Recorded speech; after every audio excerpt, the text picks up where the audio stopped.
आज दुनिया में सबसे ज़्यादा दुख का कारण क्या है पता है?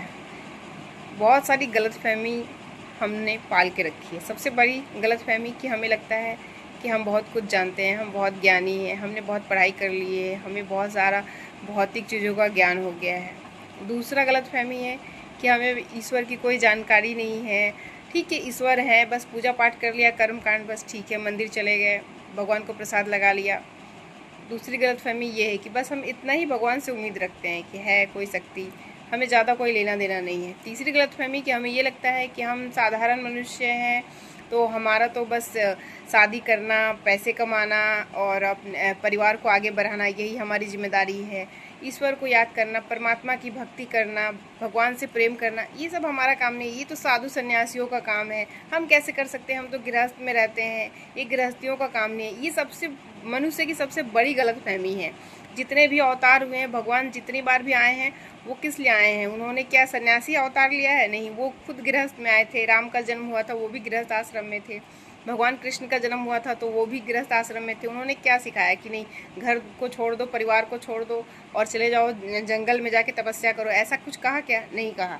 लेकिन हमने मान लिया है, हमें गीता पढ़ना नहीं है, उपनिषद पढ़ना नहीं है, वेद पढ़ना नहीं है, शास्त्रों का अध्ययन नहीं करना है।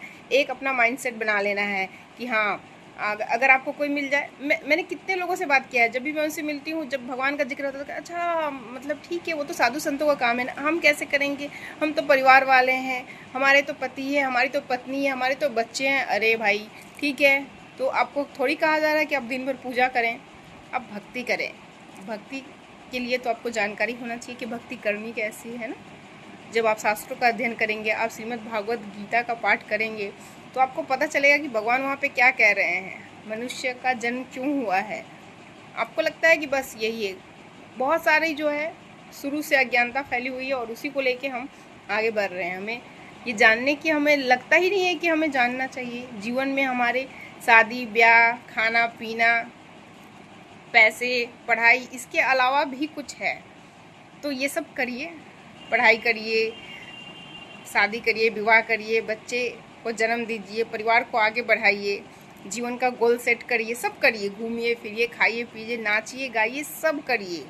बट भगवान को साथ में रख के, भगवान के साथ साथ करिए, संतुलन बनाइए भौतिक और आध्यात्मिक का। जब तक आप आत्मा को नहीं जानेंगे, ईश्वर को, परमात्मा को नहीं जानेंगे, तो आप कैसे जीवन में सुख, समृद्धि, सफलता, परिवार से सुख प्राप्त कर सकते हैं?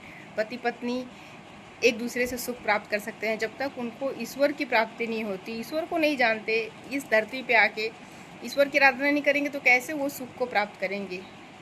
ये तो वही बात हो गई ना कि मैंने, हमारे माँ बाप की हमें कोई ज़रूरत नहीं है, अनाथ हैं हम। और अनाथ बच्चों का क्या हाल होता है आपको पता होता है। तो हमारे भी हाल वही है। हम अपने माता को नहीं जानेंगे, पिता को नहीं जानेंगे, हम किसकी संतान है, हमारा घर कौन सा है, यहाँ पे आगे जो हमारे भौतिक माता पिता है उसी को सत्य मान लिया और बस लग गए। हमारे भौतिक माता भी पिता दुखी है और हम भी दुखी ही रहेंगे, क्योंकि हमें उससे आगे नहीं, वो माइंडसेट को तोड़ना ही नहीं है, उससे आगे ही नहीं बढ़ना है। तो कैसे कैसे सुखी होंगे? तो ये गलतफहमी को हटाइए और ये सोचिए कि गृहस्थ आश्रम में रह के कैसे भगवान को प्राप्त करें। इसके लिए आपको अध्ययनशील होना होगा, आध्यात्मिक विकास करना पड़ेगा, श्रीमद् भागवत का पाठ करना पड़ेगा, ईश्वर को समझना होगा, जानना होगा, तभी ना आप अपने जीवन में सुख समृद्धि को जो है हासिल कर सकते हैं। परिवार के साथ आपको घर छोड़ के जंगल में जाने की ज़रूरत नहीं है, तो घबराइए मत।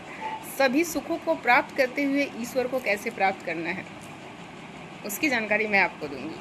फॉलो करते रहिए।